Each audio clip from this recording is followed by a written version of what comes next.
আমার বাড়িতে যে হাঁসগুলা কিনা আনছিল এই হাঁসগুলা নদীতে দিয়েছিলাম গোসল করানোর জন্য, কারণ বাড়িতে তো সেই ব্যবস্থা নাই গোসল করানোর জন্য। আর আমার বাড়ির থেকে 2 মিনিট লাগে নদীর পার গেলে, তো আমার ছেলে মেয়েরে দিয়া পাঠাইছিলাম।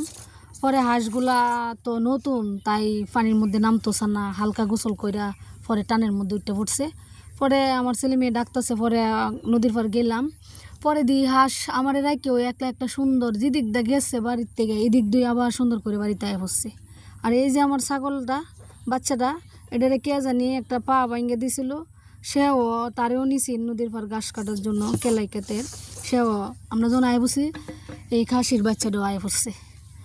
আর এদিকে সকাল সকাল তো বাড়ির বউদের কাজ থাকি ওই, কারণ সকালবেলা ওই হাঁস মুরগি গরু ছাগলের যত্ন নেওয়া লাগে।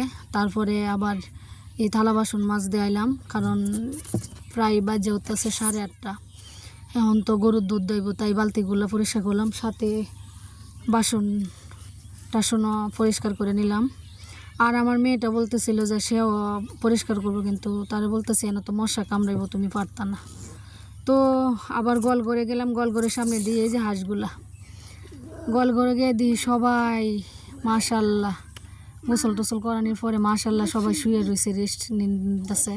তো আমি তো পানি খাওয়ানোর জন্য আইছি, এই কারণে আমি প্রথমে দেখতেছি যে তারা গোবর টোবর আবার দিছে কিনা পরিষ্কার করার লাগে। পরে লবণ দিলাম, কারণ একটা গরু আছে লবণ ছাড়া ওই তারে লবণ দিতে হয় না, এমনিতেই পানি গায়ে লাগবো মাশাল্লাহ, মানে লবণ ছাড়াই পানি খাই লাগবো, একটানে পানি গাইলবো। আর যাদের 3-4টা গরু আছে এদের পানি খাওয়ানোর পরেও অর্ধেকের মধ্যে লবণ দিতে হয়, আবার শেষেও লবণ দিতে হয়, আবার ভুট্টা গুঁড়া দিতে হয়, নাইতে পানি সম্পূর্ণভাবে খানা।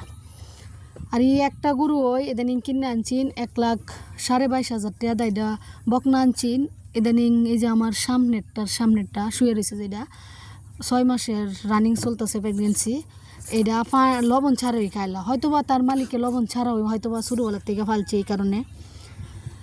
আর আমরা নিজেও ভুট্টা ক্ষেত করি, আর তাছাড়াও অনেক ভুট্টা 1-1.5 মণ ভুট্টা সবসময় প্রত্যেক বছর বৈশাখ জ্যৈষ্ঠী মাসে কিনা রাখে, কারণ ভুট্টার গুঁড়া গরুর পানি খাওয়াইলে মানে দ্রুত পানি খাই লাগবো এবং তারা শরীর স্বাস্থ্য ভালো থাকে, পাশাপাশি দুধও বৃদ্ধি দেয়।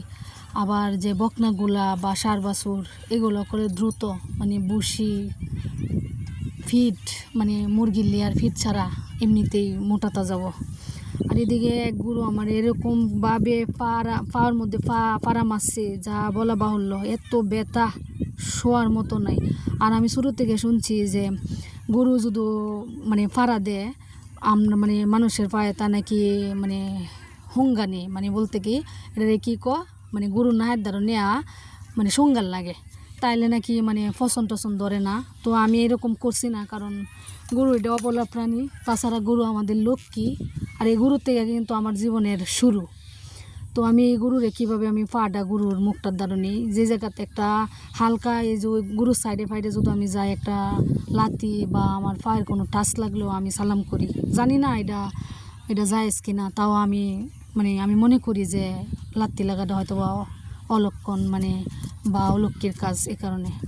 পরে গেলাম সারাদিন কাজ করার পরে যে রাত্রে গোসল করছিলাম, পরে এই কাপড়গুলো গোসল আনাত লইছে, এই কাপড় চোপড় বাইরে যেত হালকা একটু মানে রোদ্রে রেয়া দেখছি, তাই ধুয়া আবার লাড়তে গেলাম।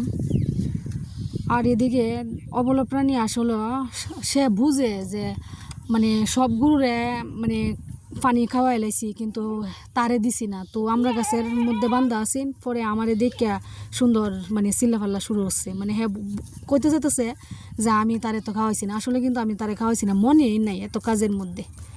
পরে যখন পানি খাওয়াইছি পরে ঠান্ডা, পরে এনে বসে রয়েছি, পরে হাঁস মুরগি সবাই চতুর সাইডে আমারে বিরক্ত করতেছে, মানে ভাবতেছে যে মানে অনেক সময় তো ভুট্টার গুঁড়ো দেই বা কুড়া মাহায় দিই ভিজাইয়া, তো ভাবতেছে মনে তারার জন্যই আমি খাবার আনছি, এই কারণে সাইডের দিক দিয়ে মানে চিল্লাফাল্লা করতেছে, আমার মাথার উপর দিয়ে উড়াউড়ি করতেছে।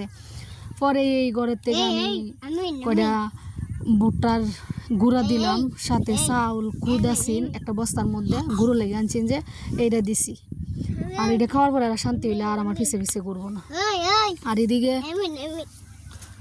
এদিকে ভুট্টার যে সুবা শুক্লাগুলা এটা সংরক্ষণ করে রাখলে করে 1 বছর রান্দা যা, প্লাস আবার করে গ্যাসের মতো জ্বলবো সুন্দর করে, একটু আগুন ধরাইতে একটু তেতো লাগে, পরে কিন্তু আবার সুন্দর করে জ্বলে, আর জ্বললে তখন কিন্তু আর নিবে না, অনেক ভাল লাগে। মানে ফাতার থেকে লাকড়ির থেকে এই ভুট্টা সুবাদা রান্না করা অনেক ভালো, গ্যাসের মতো বেশি কাঁচা থাকতে হয় না, একবার ধরাইতে লিয়েছে মাঝে মধ্যে একটু চুলার ভিতরে।